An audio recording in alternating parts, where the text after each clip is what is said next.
Namaste, angels. I'm going to do what will be for us, I guess, like a monthly reading, but it's the Hebrew month, the Jewish month of Nisan of our year 5777. I'm going to begin by reading from www.chabad.org, that's CHABAD.org, and the lunar cycle. The Jewish calendar is based on lunar cycles. Toward the beginning of the moon cycle, it appears as a thin crescent. That is the signal for a new Jewish month. The moon grows until it's full, the middle of the month, and then it begins to wane until it cannot be seen. It remains invisible for approximately 2 days, and then the thin crescent reappears, and the new cycle begins. The entire cycle takes approximately 29.5 days. Since a month needs to consist of complete days, a month is sometimes 29 days long, such as the month of Chaser, meaning missing, and sometimes 30 days, or Malay, meaning full. Knowing exactly when the month begins has always been important in Jewish practice, because the Torah schedules the Jewish festivals according to the days of the month. The first day of the month, as well as the 30th day of a Malay month, is called Rosh Chodesh, or Rosh Chodesh, Chodesh. The head of the month, basically, or like the beginning of the month, and has a semi-festive status, right? The Rosh Chodesh does. The Jewish months. Nisan is the first month on the Jewish calendar. Before the Jews left Egypt on the first day of the month of Nisan, God told Moses and Aaron, "This Chodesh, or new moon or month, shall be to you the head of months." Thus, the peculiarity of the Jewish calendar, with the year that begins on Rosh Hashanah, the first day of the month of Tishrei, which is the anniversary of the creation of Adam and Eve. But Tishrei is not the first month. Rosh Hashanah is actually referred to in the Torah as the first day of the 7th month. So even though with Rosh Hashanah we celebrate the Jewish New Year, this is really the New Year, Nisan, as God told it to Moses and Aaron. This is the head of months, meaning the first. All right, so I have a story also from this site, and I want to tell you about some of the things, if I'm not too late, to go on this month. There's a lot. Like Abraham both died and was born during this month. Some others, Isaac, Jacob, I think. Yeah, quickly. Jewish history of things that go on this month. The covenant between the parts. On the 15th of Nisan, near the year of 2018 from creation, or 1743 BCE, God forged a special covenant with Abraham in which the destiny of the Jewish people was foretold. The Holy Land was bequeathed to them as their external heritage, but first they would have to experience a gult, which means an exile, as well as a persecution. And he said to Abram, "Know surely that your descendants shall be strangers in a land that is not theirs, and they will be enslaved to them, and they will afflict them for 400 years. And afterwards they shall come out with great wealth. And when the sun went down and it was dark, behold, a smoking furnace and burning torch, which was passed between those two pieces. On that day God made a covenant with Abram, saying, To your seed I have given these lands from the river of Egypt to the great river of the Euphrates." You can find this in Genesis 15:13 through 18. And I think this is like the first group of us, basically. You know, since we are the descendants of Abraham, 12,000 of each of the 12 tribes, those of us who are among the illumined at least. There are many other elect ones, you know, just as special. I'm not trying to slight anybody. I'm just trying to draw the correlation here between the people who Moses led out of exile and who we are today. So also this month, Abraham battles 4 kings. When Lot was taken captive by the 4 kings who conquered the 5 cities of the plain, Sodom, Gomorrah, Admah, Zeboim, and Zorah, Abraham, aided only by a small band of loyal servants, went to battle and to rescue his nephew. The night divided for him and his servants, and they defeated them, pursuing them to Hova, which is the left of Damascus. And he recovered all the property, also his kinsmen, and Lot and their property was recovered, and also the women and the people. This can be found in Genesis 14, lines 15 through 16. And it's also called Abraham's battle. Angels visit Abraham in the year 1714 BCE on the third day following his circumcision, which didn't take place until he was 99. Three angels visited Abraham. Raphael healed him. Michael informed him. And Abraham and Sarah that in exactly 1 year a son would be born to them. The third angel, Gabriel, proceeded to Sodom to destroy the wicked city. Now, Sarah couldn't have a son at that time. From what I remember, Abraham's first son is by the Egyptian slave. So this is interesting. Maybe they're talking about how we come into family, because that was really the purpose. It was the purpose of Sarah, his wife, suggesting that he also marry the Egyptian slave, was so that they could have a son. You know, the slave was to be a surrogate, basically. But that was Abraham's first son, who came to be known via angel also as Ishmael. They called him Ishmael.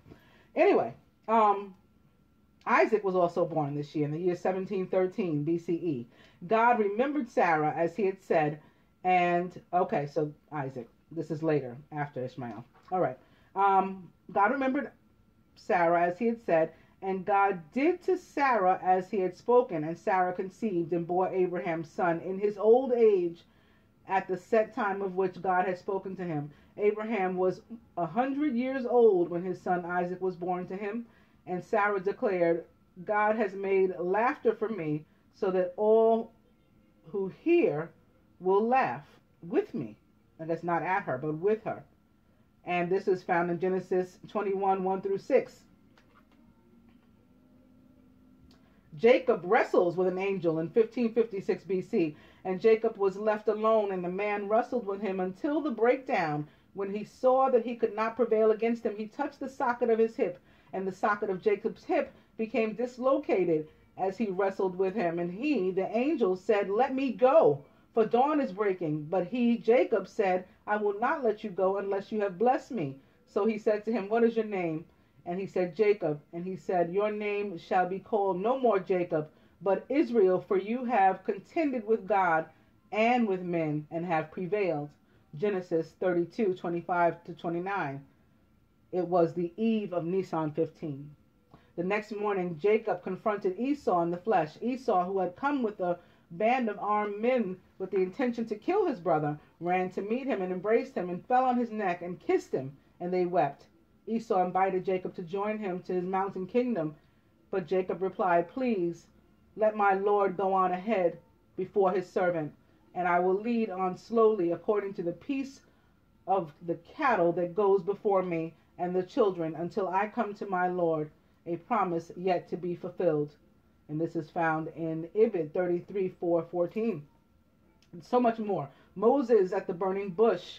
Well, this is important too. 1314 BCE, on the 15th of Nisan, the year 2447 from creation, or 1314 BCE, exactly 1 year before the Exodus, Moses was shepherding the flocks of his father-in-law Jethro at the foot of the Mount Sinai, where God appeared to him in a thorn bush that burned with fire, but was not consumed, and instructed him to return to Egypt, come before the Pharaoh, and demand in the name of God, let my people go, so that they may serve me. For 7 days and 7 nights, Moses argued with God, pleading that he is the wrong person for the job, before accepting the mission to redeem the people of Israel and to bring them to Sinai. The Exodus in 1313 BCE. At the stroke of midnight, Nisan the 15th, on the year of 2448 from creation, or 1313 BCE, 210 years after Jacob had settled in Egypt, and 430 years after the covenant between the parts, God visited the last of the 10 plagues on the Egyptians, killing all their firstborn. Earlier that evening, the children of Israel conducted the first Seder of history, eating the roasted meat of the Passover offering with matzah and bitter herb, and sprinkling the blood of the sacrifice on their doorsteps as a sign that God will pass over their homes when inflicting the plague upon the Egyptians. Pharaoh's resistance to free them was broken, and he virtually chased his former slaves out of the land. Several million souls, 600,000 adult males, plus the women and children at large, of mixed multitude of non-Hebrews who joined them, left Egypt on that day and began the 50-day trek to Sinai and their birth as God's chosen people. So I'm glad that they mentioned there that it was the elect ones are a mixed bag of people. They are not all Jewish, as we have come to know, and I certainly teach on a regular basis. But I'm glad that it says it here also. Queen Vashti is executed in the year 366 BCE. On the 7th day of his royal feast, King Ahasuerus demanded that the queen Vashti appear unclothed to display her beauty before all the attending guests. When Vashti refused this obscene request, the king had her executed. Her death on Shabbat was divine retribution for her penchant to force Jewish girls to work on Shabbat, and paved the way for Esther to become queen and to save the Jewish nation from Haman's plot. Daniel in the lion's den. And this may be the last. Yes, it goes on after this to like different practices that I won't read. Daniel in the lion's den. In the year 372 BCE, Daniel was cast into a den of hungry lions by Darius I of Persia for violating a royal edict that no man pray to any god save the king for 30 days. Miraculously, the lions did not touch him, and he emerged from the den unscathed. You can find this in the book of Daniel 6:5 through 29. All right, now I'm going to tell you a story, also from this site, about feeling stuck and the way out. This is, I believe, I don't think it says it here plainly, but I believe the month of happiness, because it is the month of escape, like Exodus. Getting the heck out of Dodge, as they say, if you're in a bad place in your life. This is called The Escape Hatch by Yankee Tabor, and it's on www.chabad.org. His name is spelled Yankitauber. You're trapped in your marriage. You've said certain things. She says certain things, both quite unforgivable. So now you're in prison in this cube of tense silence you used to call home. And the only place to go from here is down. Yes, there is a way out. Just yesterday, there was a moment, a fleeting opportunity for reconciliation, but you were too big to squeeze through. You're trapped in debt. There's the house, the redo that you just had to do, the car you absolutely had to have, the vacation you simply wanted. You deserve something for yourself too. The bills are closing in, and the only place to go from here is down. Yes, there's a small opening through which a tiny voice inside you sometimes beckons. You don't really need this, but you've gotten too big to squeeze through. You're trapped in your life. Whichever way you turn, you encounter walls, unshakable habits, antagonistic colleagues, elusive desires. The only direction that seems to not be closed to you is down, the direction leading deeper into a quagmire. Sometimes the weather clears, enough for you to see the escape hatch set high on the wall, the way out to freedom, but it's so small. Actually, it's not so much that it's small as that you need to make yourself small, variably flatten yourself to fit through. You need to deflate your selfhood enough to say to yourself, wait a minute, I've got the wrong idea about this. It's not about me, it's about us. It's not about what I can be and have, but what can I do and accomplish. What that is saying there is it's not about me, and I would argue it's not even about the other person. It is about us, whoever us is comprised of. Some people feeling stuck and unable to come back together in their marriages or whatever else, their job, but they're meant to. So for some, they're meant to fix things. For others of us, and that's the escape. Fixing it is the escape. For others of us, the escape is leaving that alone. It's toxic, right? It's ego. That's what has to be deflated. Ego. We celebrate the festival of Passover by eradicating all chametz, which is leavened foods, toxic stuff, right, for Jewish people who are kosher. And we take that, replace it with matzah instead, unleavened bread. The Hasidic masters explain that in order to re-experience the freedom of Exodus, the moment in history that liberated our souls from all and any future forms of slavery, we must eradicate the chametz from our souls and replace it with matzah. So that's why this is the month of happiness, I think. To me, we're deflating our egos, getting rid of them, and replacing those people, those things, those places in our lives that are toxic, that are chametz.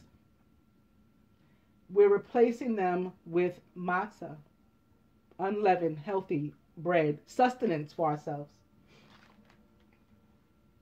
Chametz is grain that is fermented and bloated. It represents the swelling of the ego, yes, that enslaves the soul more than any external prison. The flat, unpretentious matzah represents the humility, the self-effacement, and the commitment that are the ultimate liberators of the human spirit. So you guys can take that for you. Wherever it leads you, hopefully it will lead you to happiness in this month. If you've got to stay, if you've got to go, whatever it means for you in order to be happy during the month of happiness and to be free, do it. And now to the reading, beginning with the King of Fire, who is motivational, idealistic, ambitious, and charismatic, and quite possibly an Aries, because, well, at the time that this month begins, the month of Nisan, which is the 28th of March, we will be one day into the new moon in Aries, which is the 27th of March. Also on the 27th of March, Mercury enters its shadow period, beginning retrograde. All right, so focus, and communicate with vision. Be a leader. Take advice from somebody creative. Maybe from that rabbi that just gave us that creative, metaphor as to, our lack of freedom, or feelings of it at least. Open into the Three of Earth. Maybe this is the three people. The power of creativity, recognition for very high quality work. Be a team player, because I could see that as being a team player. Again, whether you need to leave or you need to stay or whatever, it's us. Again, whoever your us is, whatever your team is, whoever your team is comprised, and whether you're leaving a member of that team behind as part of the play, that's going to lead you to the win or not. That's being a team player. Each player playing their position and ending up happy as a result. Three of Earth is back. Wow. Opening to another three. It's the Empress with Archangel Gabriel. Lavish abundance. Give birth to your dreams and nurture yourself and others.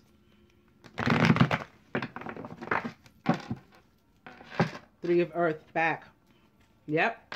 You can see where this month is going. Justice with Archangel Raguel. Fair and just decisions. Do what you know is right. Stand up for your beliefs.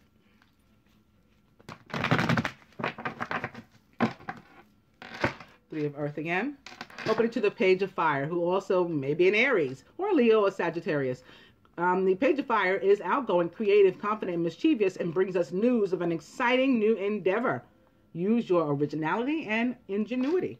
Maybe to flatten yourself and squeeze through the hatch. I'm going to cut.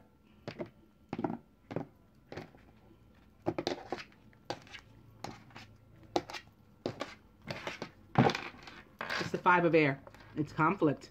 An unwise choice. Learn what you can from this situation. Review everyone's motives. This unwise choice can be to continue on a path of ego.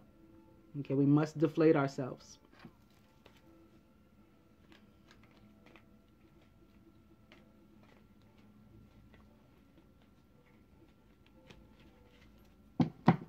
Nice. The overall energy is the Lovers with Archangel Raphael. Intimate relationships. Carefully weigh your decisions. Good health.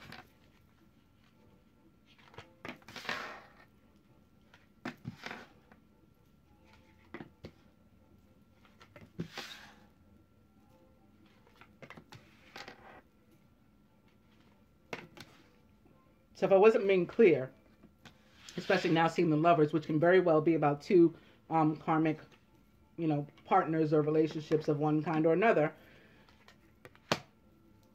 whether they're romantic or, in business or whatever the situation is. The idea is to let go of our ego to the extent that it will allow us to not only face whatever this thing is or person that we have to leave, but to face the direction we're going, even when we feel maybe less than, undeserving, which we've seen a lot of that, particularly in the area of romance. We've seen the masculine feeling undeserving of the feminine, or believing other people when they tell him he is, believing society. The idea of letting go of the ego is to even let go of those notions or whatever. And that could be need to be creative and ingenious, right? Use our ingenuity like the Page of Fire in those circumstances, and come up with a way where we can feel good about the fact that we're letting go of sort of these chains that bind, right? These chains of ideology. We're taking our freedom. We're escaping. We are like slaves escaping, basically, similar to the Exodus. All right, so in our own little lowly way, I don't mean to certainly, compare in that sense, in the true sense. The masculine is the knight of air, who is intelligent, decisive, idealistic, and tireless. And this can be the planet Mercury, again, entering its retrograde phase, entering its shadow, and beginning to cause confusion already, because the knight of air is often a sign of confusion, of chaotic energy, events that occur with great speed. Take time to carefully review your options so you can come up with creative solutions. Mercury, of course, also rules Gemini, which the Lovers represents, Gemini or other air sign. And when I picked this up, also up right behind it, more funky air. It's the 7 of air, the joy stealers. Okay, so we left the month of joy, entering the month of happiness. These people are still on our heels, trying to take the joy, trying to take the happiness too. Behind that upright, however, is the 4 of air. Time to rest or take a vacation. Allow more time before making a decision if you need to. Meditation may provide answers. Some of us may need to literally just get the hell out of Dodge for a minute. Take a vacation, a little getaway where people can't find us. Behind that, upside down, which also represents the planet Mercury for me, is the dreamer. Okay, so we're not ready for this yet, but it's near to take the leap of faith. Some of us not yet there.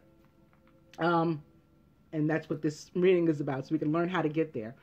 But the dreamer, which is the fool in the traditional tarot, again, here pictured with Archangel Metatron. Metatron represents the planet Mercury for me. So this may be having to do, maybe there's some, again, delay or chaos in getting to this place where we can take the leap of faith because of the Knight of Air energy and because of these people. And that's why we need to take the break and do some meditation and, be to ourselves for a minute. Figure out how we can flatten ourselves. And then after that, when we come up with that solution, guess what? Skilled work is rewarded. So, surrounding the wheel with Archangel Michael, a time of positive change. The situation suddenly moves forward and fortune is on your side. The wheel and the tarot represents the planet Jupiter and also the fixed signs of Leo, Scorpio, Aquarius, and there's one more, Taurus.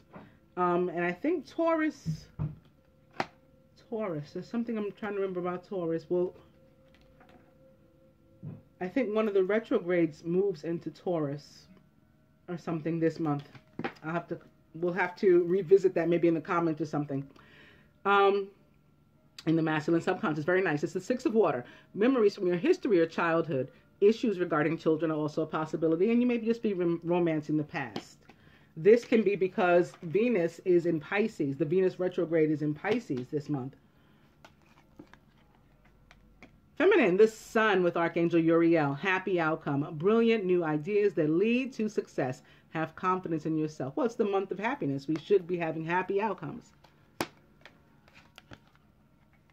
And the reason we're getting there to the happy outcome is because it's the end of a difficult situation. So it hadn't always been happy, hadn't always been easy, but that time is coming to an end. We should expect things to get better now. Some of us may even be recovering from an addiction or other codependency, which can be one of these bad relationships that were described, from which we need to escape. And I want us to notice that we have a 10 opposite of 10 here.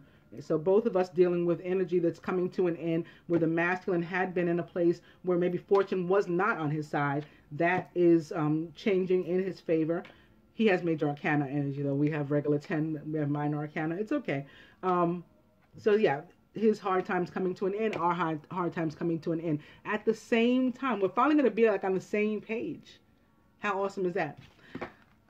Opposite, the 6 of water is the high priestess in the feminine subconscious. The high priestess, listen to your intuition. Have patience and carefully consider what you want before acting. Crowning is release or death. Major arcana card number 13 with Archangel Azrael. The end of a phase or situation. Yeah, it's death to all the difficulty, and it's death to these relationships, you know. So I'm sorry to those of you who, you know, maybe somewhat hurt by that, even though you know it has to happen. You know, my apologies to those things, but we got to let them go. All right, the end of a phase of situation. We come out better. Remember, skilled work is rewarded. We put this effort into releasing, and we go through a rebirth and a transformation as a result, because it's time to move on toward happiness. Okay, look at to what we're moving on. At the root, it's the 3 of air. See, I knew I was feeling that some people were sorrowful about it. I had no idea this was here, though, but it makes sense. Great sadness. Take time to heal. It's the need to forgive yourself and others. For some, it's tough to let go of these old, especially when there's a relationship and maybe where a child is involved. Remember, the 6 of water can relate to children. So again, I see if you're leaving a relationship, maybe like the one that was described, that horrible marriage, but there's children there, and so that's hurtful, maybe. But it hasn't been going in your favor in a long time, and now suddenly, because you've made an effort to, you know, release it and give death to it and allow yourself and the situation to be reborn, things are moving in your favor, and the situation ends with happiness, as it should during the month of happiness. At the heart of the matter, awakening makes a lot of sense. It's another 3 with Archangel Gabriel. Look at things from a different perspective. You could be at a temporary standstill. It's important to be yourself in this time. Awakening, of course, the hangman. It's a period of like limbo for many people. They feel like it is. And I guess we're suspended in the moment between what is negative and what is becoming positive for us. We're suspended in this energy of 10 as it eases away from us. We have a brief moment in that time to stand back and look. And I want you to see also the 13 minus the 10 equals the 3. Okay? Or the 3 plus the 10 equals the 13. This difficult situation is certainly to what we need to, give death to. And same thing here. The hard times, we need to let hard times go. We fought to keep it. It didn't work. You know, we let our ego as a result become overly inflated as we just kept like, I can't lose, I can't lose, I can't lose. And we didn't realize that was losing. We win when we, go with the flow of the universe and when we're happy. I also want to point out here the 610 again. So I don't know why it's showing up in April, but I think at least maybe to tell us about the culmination of when it's going to come to a head, when it's going to come to an end. This is more of telling us about the Jupiter retrograde ending, which again, the last day is 6/9. But the wheel card represents the sign of Jupiter. I mean, the planet Jupiter. As well as those signs I listed before, Scorpio being one of them. I also want to point out that we have between the overall energy of the lovers and the crowning energy of release or death, mother and father, and the 19 together. So we've got 2 19s. We've got 3 6s. This 3 of air, the awakening together, that's a 6 next to the 6 of water. And the 6 for the lovers is 3. And then together, the awakening, the 3 of air, the wheel, the 6 of water, and the lovers is another 19. More happy outcome. So I think that there's going to be some reunions, for one, between water signs and air signs, maybe particularly Gemini and Scorpio. At the same time, there could be some breakups between water signs and air signs. And I think that there may be the same for water signs and fire signs, maybe particularly Sagittarius. So the mirror signs of Gemini and Sagittarius, these youthful, like silly signs that are the exact opposite of one another, both having relationships with Scorpio, which is a mature sign.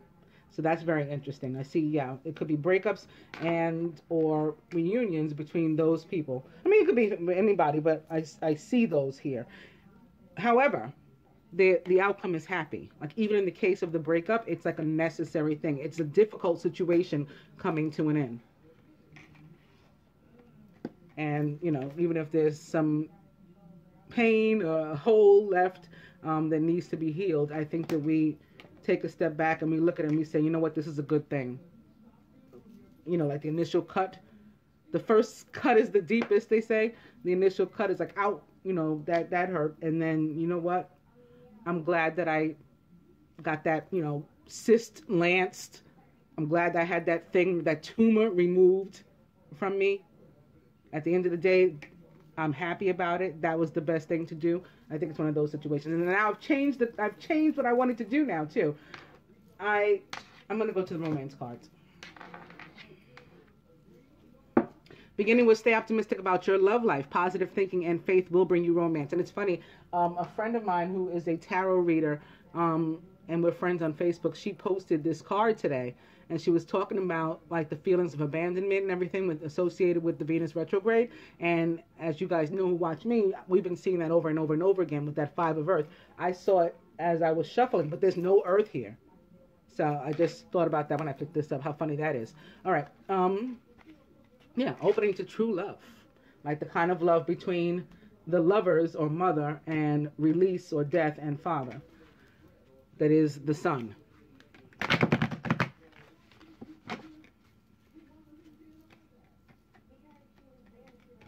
Because the Trinity is here too. I mean, I don't know if I was clear about that. That's kind of what I was saying. Mother, Father, and the Son. The two 19s. 6 and 13 together being the 19. That's the parents. And then the Son. And of course, the Holy Spirit also surrounding as well. Stay optimistic about your love life is back. And now opening to finances and career. So I think that's been the difficulty. Although, again, there's no pentacles here. There's just sort of happy stuff here. We have the Wheel of Fortune. So this brings the abundance that's necessary too. Financial issues being a factor in your love life. Maybe that had been a factor as to why you didn't leave. Similar to the story I read. You know, I needed that car. I needed that apartment. I needed that house. You know, and now I'm too broke to get out of this horrible marriage. That may have been a scenario for some of you, but that coming to an end as well.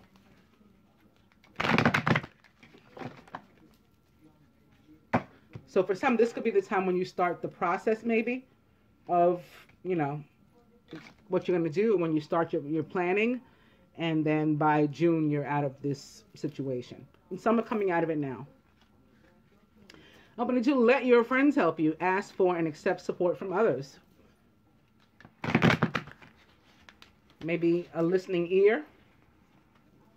Somebody like a high priestess who also is Gemini or mother, the high priestess. High priestess, she's a very good secret keeper. That could be your friend. The angels could be your friend. Finances and career yet again, I've opened to. Opposite, let your friends help you. Maybe there's friends that are going to be instrumental somehow in some of our fortune. Maybe friends that have a job in mind for you or something like that. Maybe you bump into somebody you haven't seen in a while and they turn out to be, you know, a connection for you to some income. I'm going to cut.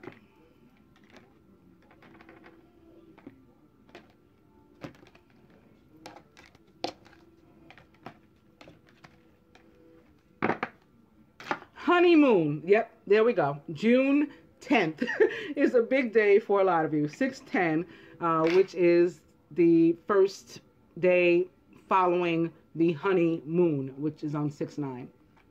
Enjoy the bliss of holiday time together. For the rest of you, some of you, again, will be enjoying this month of happiness together.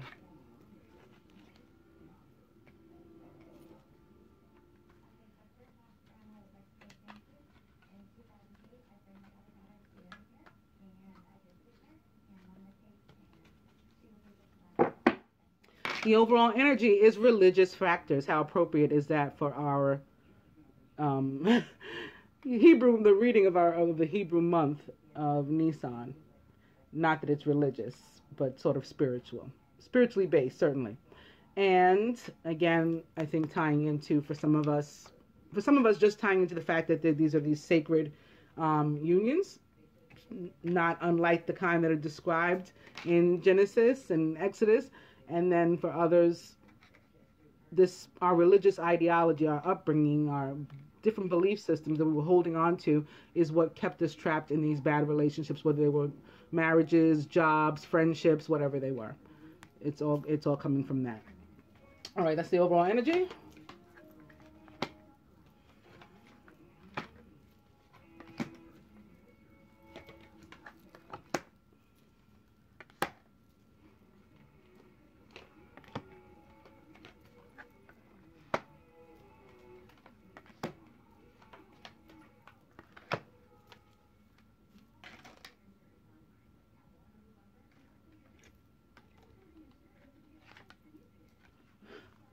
Atop the Knight of Air is unrequited love. There's not enough attraction or chemistry to keep this relationship going.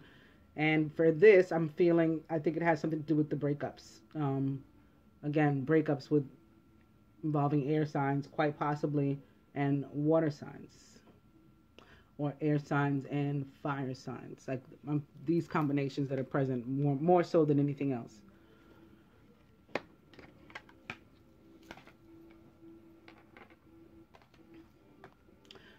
Atop the wheel is retreat. It's time to disconnect from the world.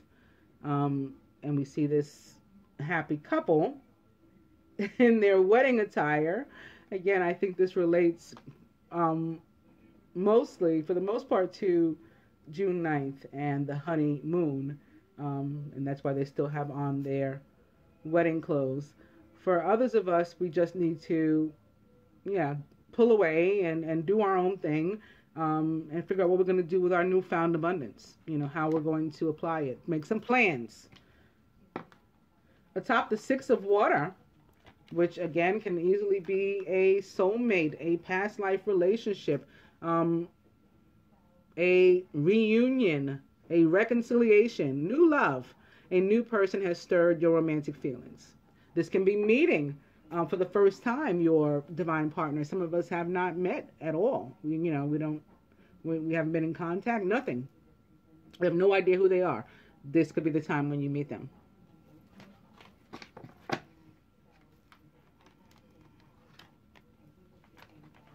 Atop the sun is that freedom. This is the escape. This is the great escape. This is the Exodus. And the sun leads us. The sun leads us. This is the month of Passover, the month of Easter, the resurrection, the Lenten season. Archangel Uriel here as the S-U-N. His name means God's light, which is the S-U-N. But also I see this card being the S-O-N for us too. And he is the way to freedom and salvation. The way and the light. You see that combination? The light, God's light, the way and the light to your freedom. For those of us feminine who need to break away. And again, this would be also the reason, the same way I said that there's going to be breakups with air signs, and that's why this unrequited love is atop the Knight of Air. Much in the same way, it's why the Ten of Air, the difficult situation, is here beneath this. It's when this air sign is gone out of your life when things are going to be better. However, for some, like I was saying, maybe like mother and father, you're getting with an air sign. You attract romantic love by enjoying this moment fully. So whatever you're putting out is what you're going to get back. And at the end of the day, it's for the best. Whatever it is, it frees you. and makes you available for true love, here opposite new love. How awesome is that? Atop the high priestess, again, who's a Gemini. So air signs, don't, panic out there. I'm an air sign too. So I'd be honest with you and let you know if I was saying that, we were up the creek without a paddle. We're not. There's going to be, reunions and new love and true love for air signs as well. This card, actually, the high priestess, represents the sign of Gemini for me, because I know for a fact the high priestess is a Gemini. And the symbol on this card, when it's in the traditional tarot, is Roman numeral 2, which is the symbol of the sign of Gemini. And none of this is a mistake. She is a Gemini, I promise you. But traditionally, for tarot practitioners, this card represents air signs. Water signs, rather. So, again, those combinations of air and water getting together or parting ways, but in either case, it being a happy occasion. In this case, true love. Crowning. A top release, which is basically death and rebirth, is engagement. Your love life is ascending to a higher level of commitment.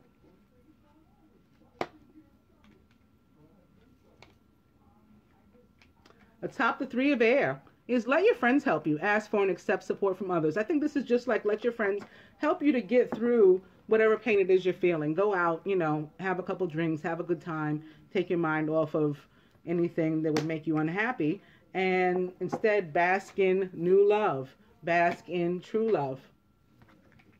At the heart of the matter, atop awakening, give your relationship a chance. Take that step back, look at it again, and say, you know what, I can work this. I can do this. This is what I want, and I'm going to have it. I can do it. Work on your partnership.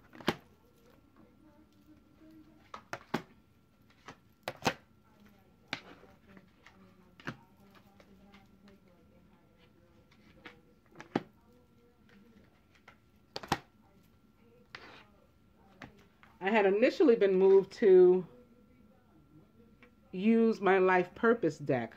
Now I feel more so to use the Isis Oracle, but I'm going to take some advice from here anyway. Beginning with travel. Your life purpose involves traveling, and I think your life in general involves traveling, metaphorically or in truth, whether you're moving physically from a place to another place, or you're just moving on and moving up, ascending. This card applies. Opening to light and love. Your purpose is to bring divine healing light and love to this world. That is the purpose of all of the elect ones. Travel is back, which we can read about in the book of Daniel, by the way. We heard about Daniel and his story, him being thrown into the lion's den today. Some of us may need counseling, mediation. That could be part of the separation, part of the divorce, whatever the case is. Maybe for the kids, maybe for us. Getting through. Maybe these are going to be our friends. Maybe counseling is not a professional. It's not necessarily a king of air. Maybe it's just our buddy, who may or may not be a king of air. But we have that counseling opposite the travel. So it's something that, it's part of moving forward, this counseling. And opening now to healer. You have the spiritual gift of healing and a desire to share it with others. That's also part of being an elect one, getting with your divine partner so that you two can do your shared collective mission as well. We have individual missions, we have missions together. Healer is back. I'm going to cut.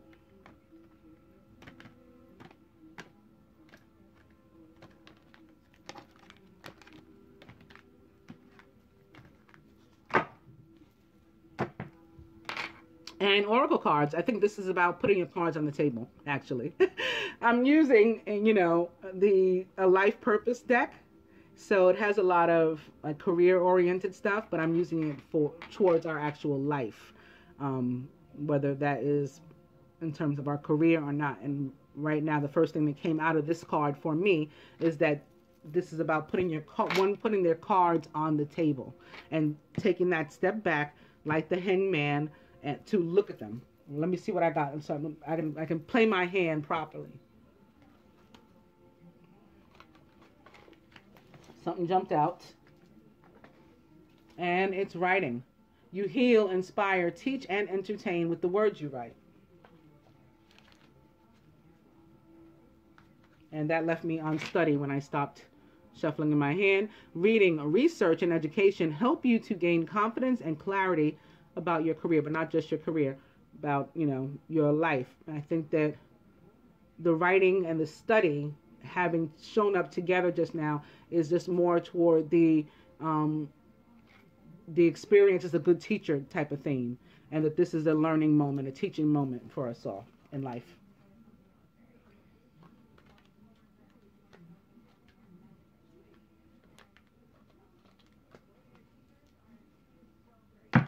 And the overall energy is Oracle cards. This is, in fact, about us putting our cards on the table.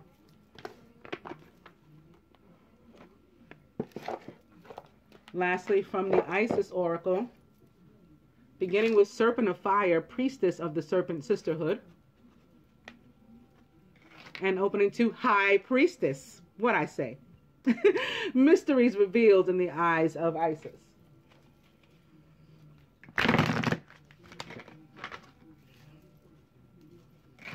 Serpent of Fire back. Opening to Divine Guardian, protection of the winged mother.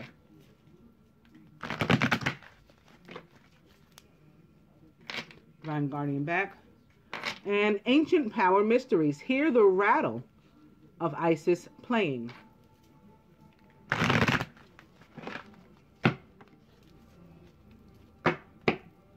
Divine Guardian back. I'm going to cut.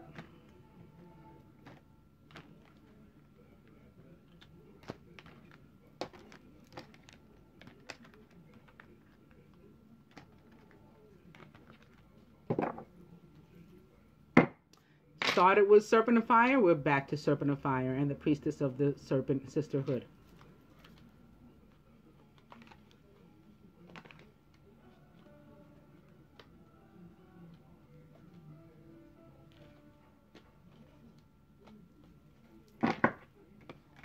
And the overall energy is the portal of light.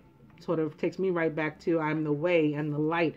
She glides on wings through time and space.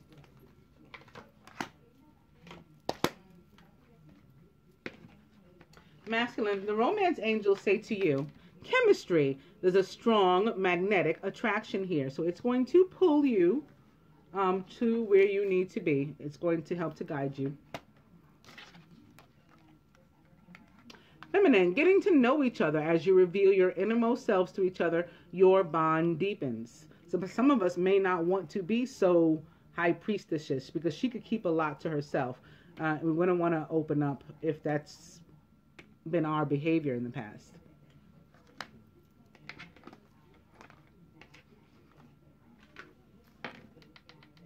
Masculine, the Five of Fire, competing goals, bothersome details, and conflict with others. I think this goes to the fire signs with whom you'll be breaking up. But I'll pull another card from the Angel Tarot to try to clarify this. Feminine, it's the Knight of Water. You might want to get engaged. That's what the Knight of Water does. He's emotional, romantic, enthusiastic, and contemplative. Falling in love or wedding proposals, the need to balance emotions, and an invitation to a social event. And there's Raphael too. I hope you guys can hear me. The Knight of Water is a Scorpio, Pisces, or Cancer.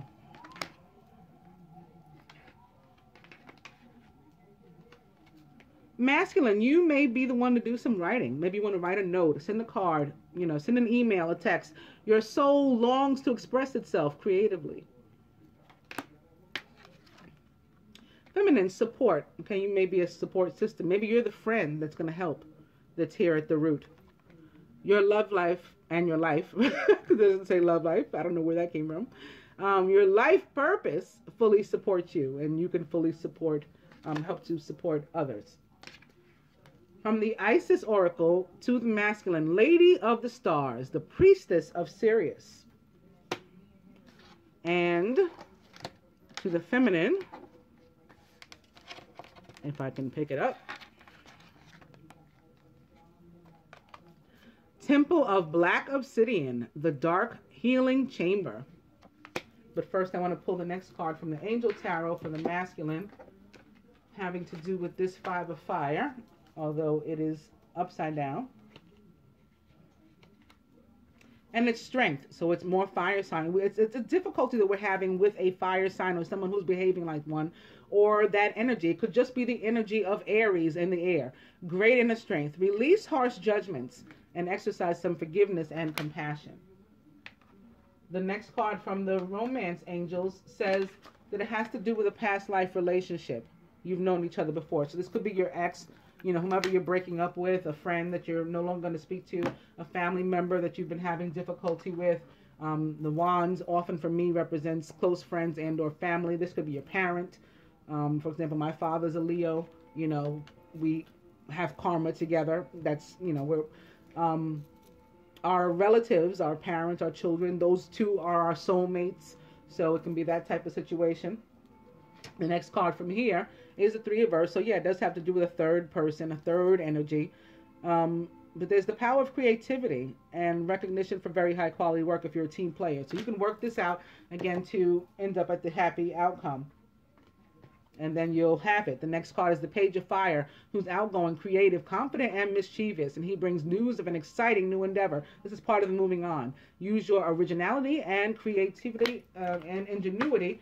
And maybe in that case, your creativity will be going ahead and starting that process of moving on, sending, anything from a text to, pouring your heart out, even in a song or something that you write. A painting. That was our new moon reading, just finishing. Okay, I want to read you the other cards now. Beginning with Lady of the Stars. Okay. Priestess of Sirius. Sirius is a celestial goddess, a star of unconditional love and wisdom at an extremely high vibration. It brings deep soul awakening, spiritual gifts, and a high capacity for divine service. Lady of the Stars is also an empowerment of all other oracles in this deck. She tells you to pay attention because something significant is taking place right now. Sirian energy takes the inner path and the spiritual healing journey into a whole new atmosphere. It's wise, ancient, and extremely high vibrational energy. It takes a certain level of soul evolution to be able to consciously register Sirian light and to transmit it on this planet. The heart in question must be able to consciously cultivate unconditional love for it to occur. It certainly takes unconditional love to be able to escape, and move on, to deflate one's own ego in an effort to do that. However, we can still receive Sirian light and healing assistance even if we are still learning. I just spoke of that learning when the writing card and the study card popped up. We're still learning to more consistently come from unconditional love. Some of us are still getting there. We will feel it more and more strongly as we grow spiritually, but even in our learning phase, we can open our hearts to this divine celestial goddess and allow her, through her priestess, Lady Isis, to bless us with genuine spiritual gifts. Goddess Sirius, through her priestess, Lady Isis, is reaching out to you now. She has offerings of great spiritual support and a message that there is something significant that you need to be aware of in your life right now too. Accepting celestial guidance and assistance, so she can be one of our friends that's helping us, from Sirius will help you now. To receive the assistance, you can choose to surrender into your heart and to allow divine love to infuse and heal, direct, and unfold all aspects of your life and growth. It is total trust and surrender with absolute faith that even unexpected twists and turns will be leading you in the best direction. Right, and even like pain, heartache still ends in happy outcome.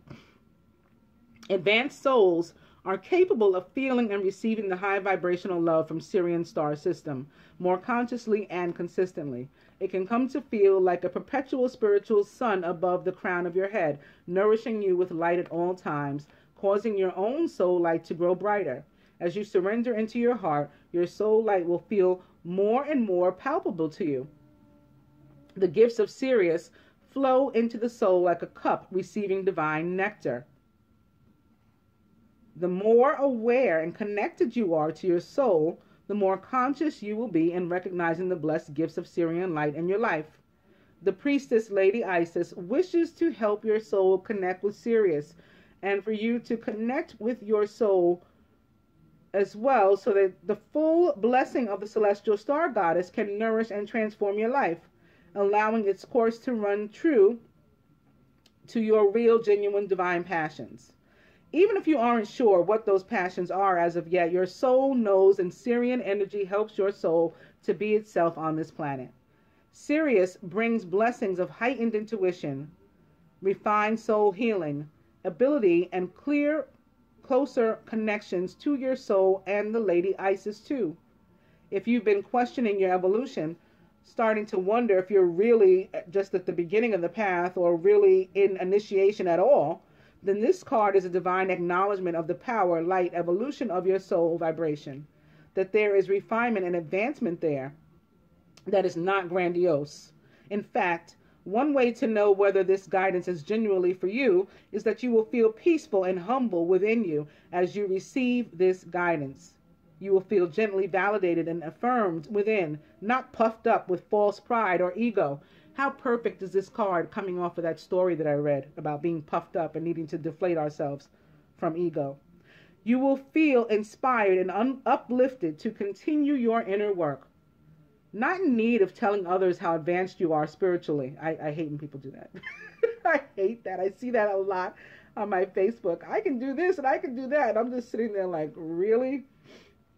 You have no idea. Anyway, if you feel inflated or better than others in any way, this is not the guidance for you, at least at this time. Instead, the guidance for you is to realize that you're beautiful, you're worthy, and the part of you that is comparing yourself to others, hoping to find that you are better, is suffering from an emptiness within that doesn't know that you are beautiful and worthy. It is wiser to spend time filling the inner emptiness with your own acknowledgement of your worth than trying to trump others. Better to go outside the emptiness until you find the seed of love and light within the dark, to seek external appearances to make you heal. The latter just won't work. The oracle of the Lady of the Stars is also an empowerment.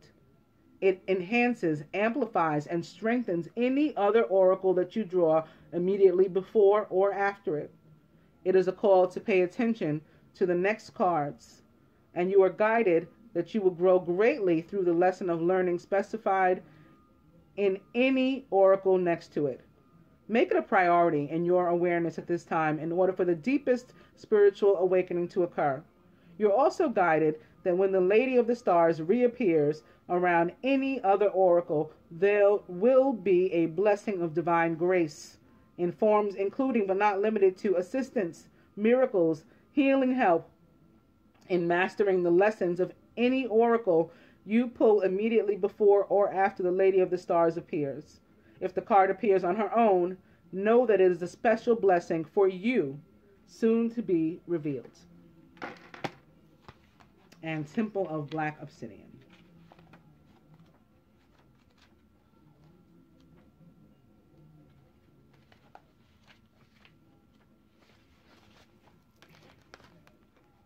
The Dark Healing Chamber. Beloved Initiate, the most challenging task is not to confront an external enemy, but to take courage in both hands and journey within, to meet our own dark self, and to begin the healing task of bringing love, acceptance, and light to it. That is the sacred purpose of any enemy within or without, to bring us more deeply into our own being as we seek to find and heal the darkness within. The Temple of Black Obsidian is a ruthlessly honest place of raw love and healing, truly profound and lasting. Deep relief and transformation can occur here. Black obsidian is protective and revealing. It will prevent harm from external or internal forces, but it will also reveal that which has been lurking in the shadows of the self, trying to avoid being brought out into the open for fear of condemnation. The biggest challenge we face in entering the Temple of Black Obsidian is our own unwillingness to love and accept the parts of us, all parts of us, The initiate who was invited to enter the temple of black obsidian enters into his or her own shadow, the part of us that's hidden from our own awareness and is usually only expressed in relationships to others, quite often as projection. Lady Isis, as the dark priestess of the temple of black obsidian, invites you now to confront the parts of your own ego that you have denied previously. Why? Because in doing so, you will gain more freedom and come to know yourself more wholly. And you will find that life experiences, opportunities, relationships, and breakthroughs that you have not been able to reach will suddenly become available to you. The dark chamber always leads to the light chamber. But one cannot avoid the initiation of the temple of black obsidian on the pathway to more light. Isis will assist you in preparing for this journey by encouraging you to not only allow yourself to become your own worst enemy. Most of the fear we have before the dark chamber of healing is the fear of our own self-criticism and rejection. Isis declares that readiness for the dark chamber requires a willingness to exercise non-judgment, compassion, and readiness to accept the self in all expressions. To safely enter the dark chamber and be healed, you must be prepared to give yourself love unconditionally. You must be able to recognize judgments that you hold towards yourself not as truths, but old patterning. This is why the successful initiation of the dark chamber is truly advanced soul development. The heart has become willing to love unconditionally, and the initiate must be able to witness feelings that arise with kindness and acceptance, but not fall into them overwhelmed, crushed, or deflated by any darkness found within. It is worth the challenge because finding peace from pain and self-criticism and self-doubt, fear and self-judgment through healing in this temple is a gift beyond measure. I hope that you guys find this reading helpful and that you enjoyed it. Namaste, angels.